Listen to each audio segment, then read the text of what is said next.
guys. This is the racing-related questions. So we've got one from Ingrid, which is, which race has been the most memorable for you, either good or bad? I think easily, hands down, it would be Homebush 2010, the Saturday race.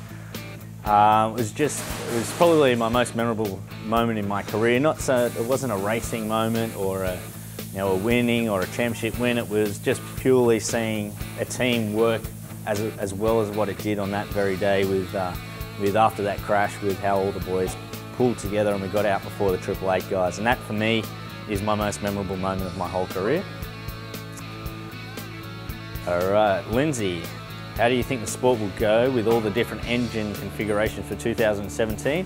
I think it's going to be a massive headache and a hair pulling out episode for all the guys involved to make sure that the engines and power and performance is all the same, the parity side of things. So that's going to be a massive issue for those guys, and I think they struggle with the aero, so it's going to be even bigger struggle for those guys to look after the engine side of things. So that's going to be a bit of a nightmare. Your thoughts of losing Greg Murphy as a co-driver? I felt your combination was getting stronger, had high hopes for real season success in 2015. Massive shame to lose Murph.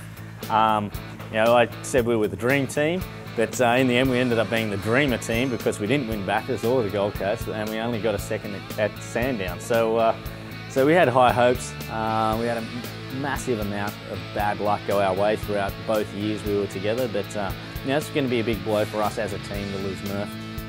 He's a good bloke, and we really have to knuckle down and try and find someone of his calibre to replace him on our side of the garage. So the boys are already hard at work trying to work that out.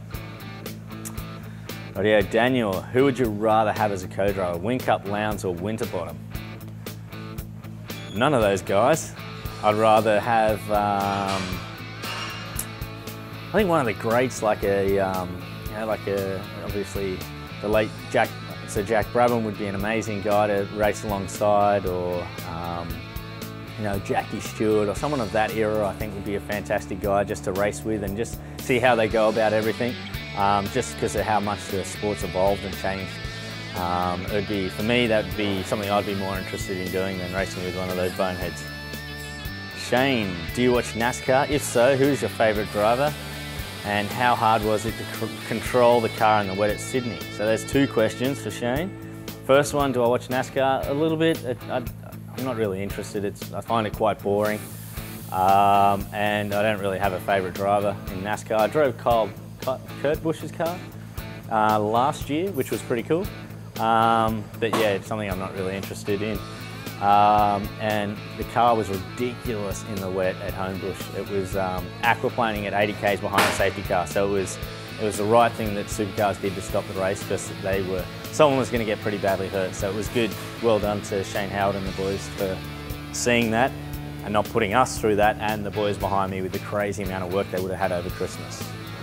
So James asks, what do you have to focus on for next year? I think for us, as a team, I think we need to get a little bit more speed, but the speed is a lot better, but more reliability and consistency. So we've had good speed throughout the year, a lot of podiums, but just that enduro part of the season is what really hurt us this year, and that's what we're going to focus on next year. So already working on it. Philip, how much development will be going on in the car before the test days in Sydney next year? And do you think HRT can challenge the championship? Obviously, can so, and will be doing. We're a great bunch of blokes here. We've been working really, really hard. And I think next year we will be a serious title contender. This year, I think if we didn't have, going into, I think the Enduros, we were 4th in the championship and in with a really good shot of being in the top 3, and just had a couple of bad runs, and then you drop outside. So I think next year, with all the consistency, another year under our belts, with all the boys gluing and changing, with all the change we had in the off-season together, I think we'll be in with a really good shot next year. So really pretty excited.